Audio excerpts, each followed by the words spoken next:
Happy Halloween, folks. I'm Gene the Pink Panther, and today I'm going to do a special Halloween playthrough of a very classic Konami title, which is Castlevania. A very horrific platforming game that is pretty classic.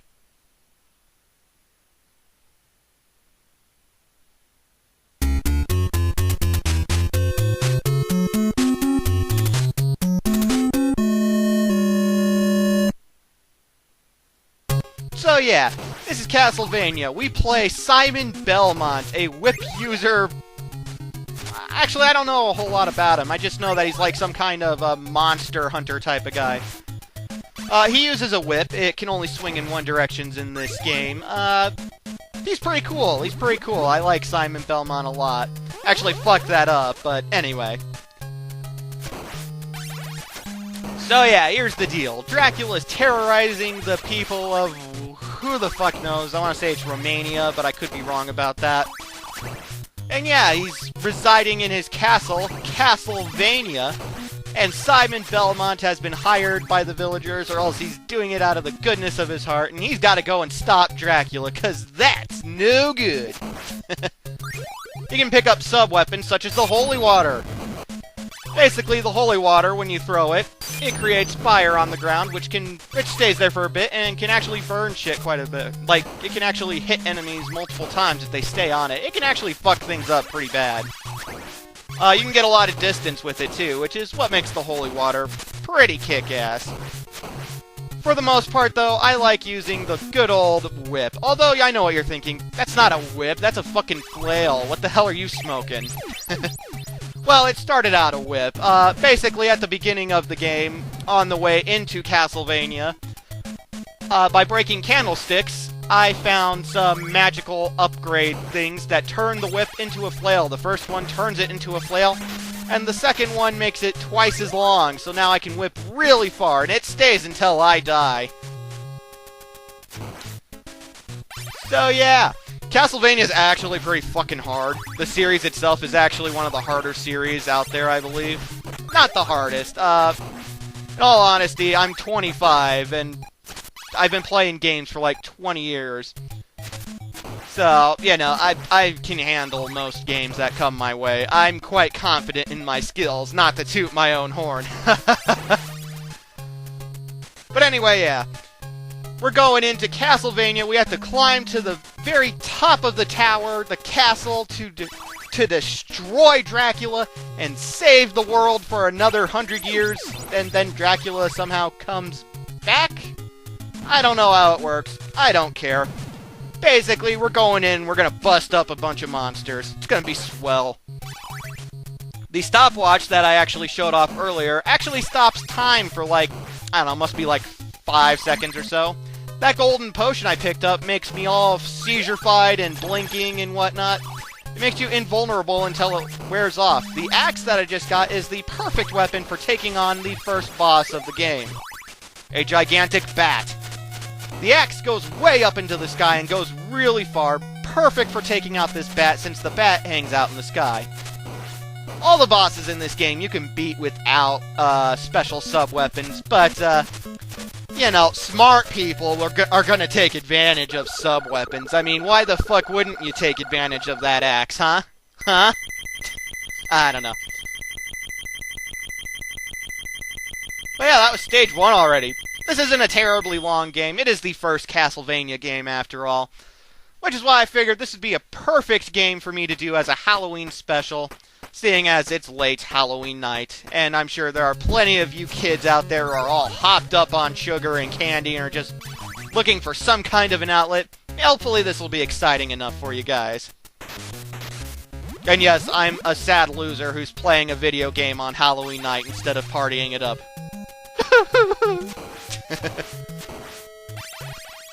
Anyway, this is stage 2. At the beginning of the stage, I got the best fucking sub-weapon in this game, and that is the cross-boomerang thing.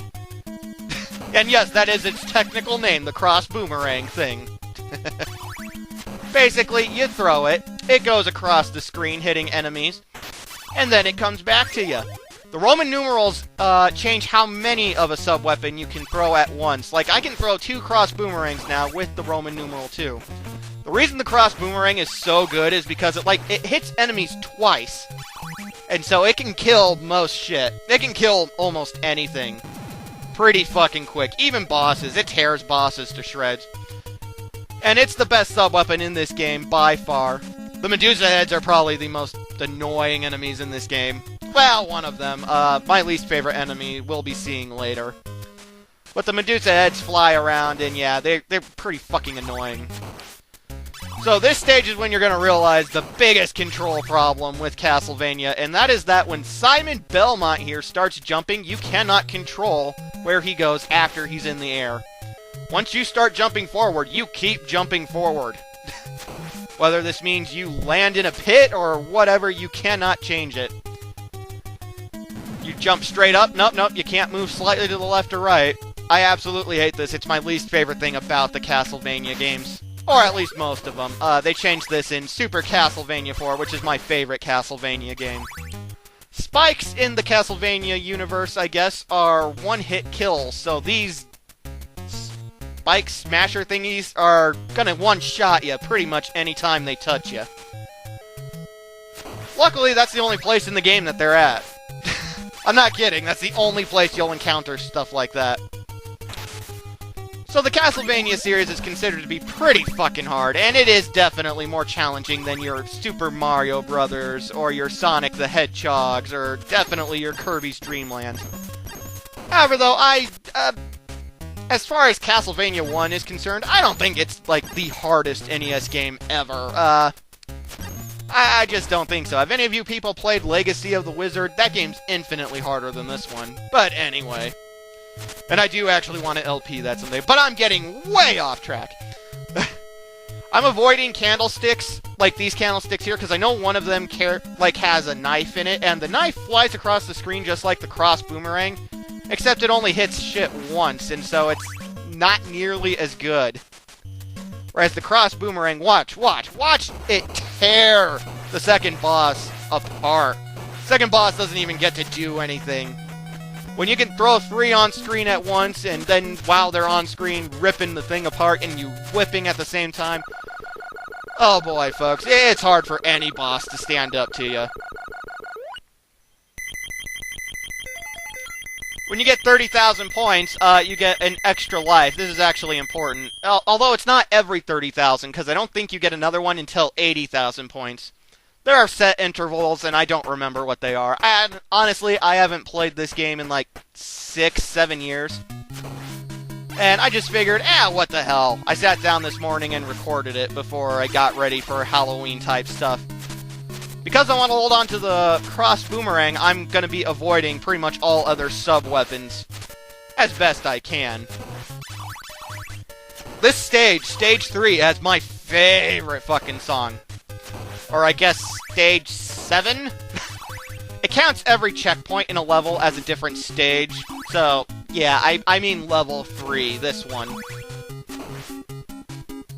It's just got such a kick-ass song. My favorite song in the whole entire game. Really glorious. Once again, going back to Legacy of the Wizard, that's why I love this song so much. It sounds so much like music from that game. But this is Castlevania time, not Legacy of the Wizard time. The birds are the worst things in this stage by far. Much like how when you're jumping, you cannot change which direction you're jumping in the air. If anything hits you, you go barreling backwards, and there's no way to recover from that. You're just gonna fly backwards, and you need to hope to all hell that you land on something.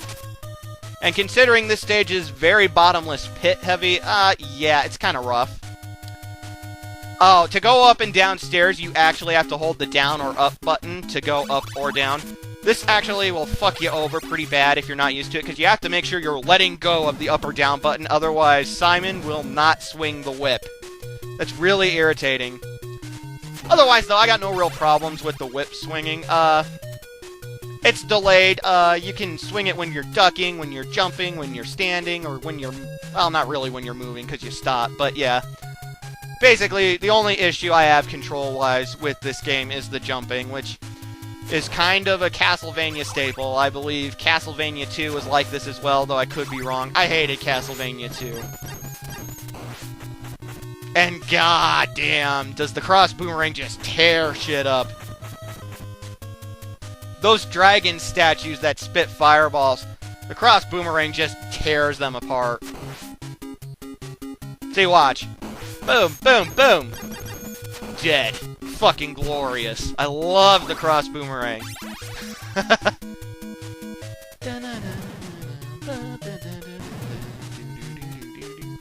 Sorry, I love the music. I really do like this game. I don't play it very often. I'm not a die-hard fan of the Castlevania series by any means.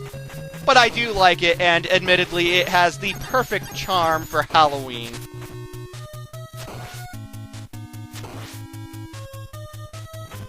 But yeah, it's pretty simple. Very basic platforming game. In fact, platforming actually isn't a really big part of Castlevania 1. I mean, it's there, such as right here. You have to jump to these platforms, but it's not like Mario or Sonic or Mega Man. Mega Man's super platformy. But, the Castlevania games, well, at least this one, not so much. You want to be careful if you're trying to hold on to the cross boomerang, much like myself, because a knife will show up right there. And we're at the easiest boss, or bosses, in this game. As long as you know what to do. So the mummies move back and forth. Occasionally they shoot their wrappings towards you, but as long as you stay on that lowest block right there, like I am, you duck and swing the whip, you'll always hit them. Just make sure you get out of the way when they walk towards you, and yeah. These bosses are pathetic. Also, though, you want to be careful because that block is destroyable, and if you destroy it, you cannot get up to safety, and that's when the boss gets a little bit tougher. But yeah, the first 3 stages are child's play, my friends. From stage 4 onwards, it gets quite a bit tougher. But stay tuned, folks. I'll see you guys in a bit.